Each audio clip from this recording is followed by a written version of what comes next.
Hello, my name is Stephen Thane, Idaho State Representative. There is a need for a paradigm shift at the state legislature. The focus of the state legislature in the past has been on the needs of state agencies, on their budgets, and on the needs of state employees, which is important. However, the needs of citizens has been secondary. This sets up a win-lose paradigm, where the needs of state government overshadow the needs of everyone else, including taxpayers, individuals, families, businesses, and even local government. An example of this is in the past when public school spending has been increased by raising tax rates. This has been a win for public schools, but it has been a loss for taxpayers who have had less disposable income. Another example is the Department of Health and Welfare, or DHW.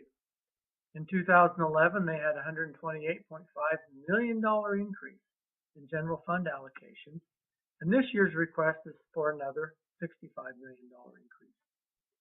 While public education is reducing spending, Department of Health and Welfare is increasing their spending. So this is a win for DHW and a loss for public education.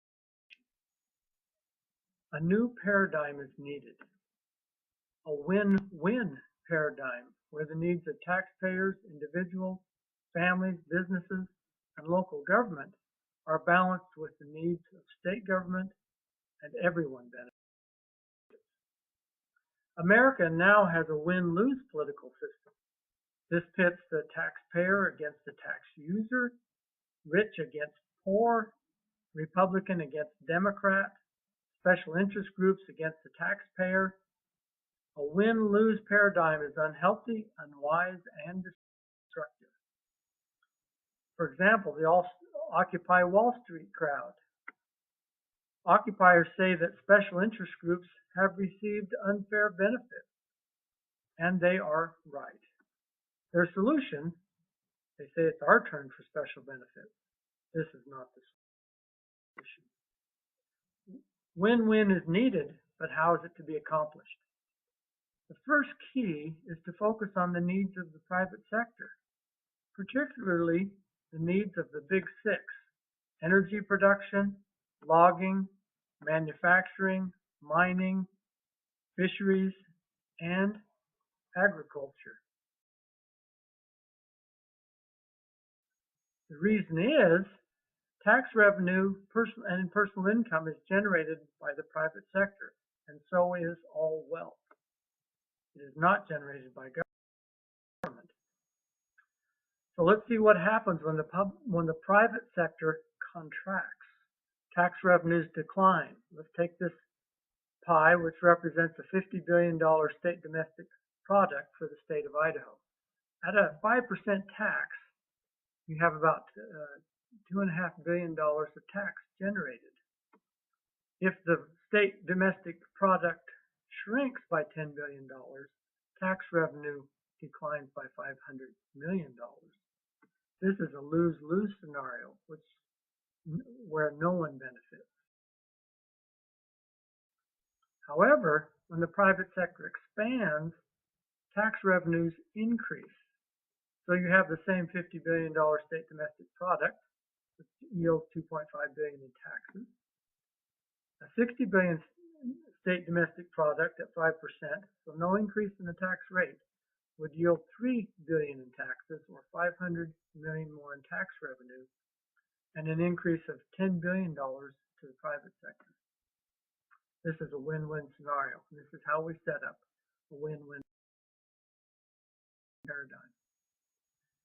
Just to emphasize the importance of this, the public sector starts with a pile of money at the beginning of the year and ends with no money.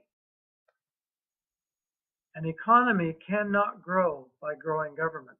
Just like a blood donor cannot give too much blood in a short period of time, free societies die if governments take too much wealth.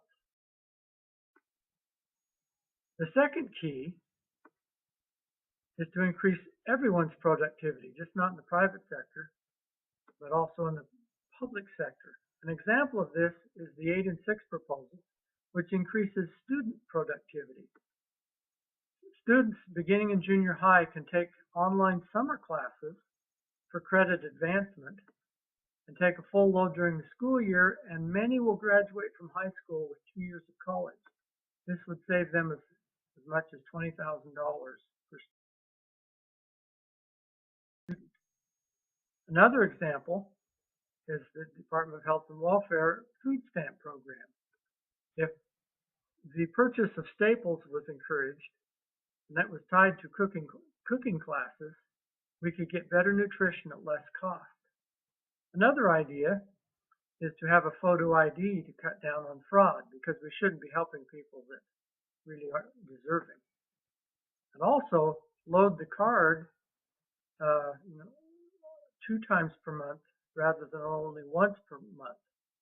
This would relieve the food banks at the end of the month when a lot of people run out of food stamps at the end of the month. Most important is to help families develop tools and skills so they can become more productive. I hope you enjoyed this presentation. Thank you.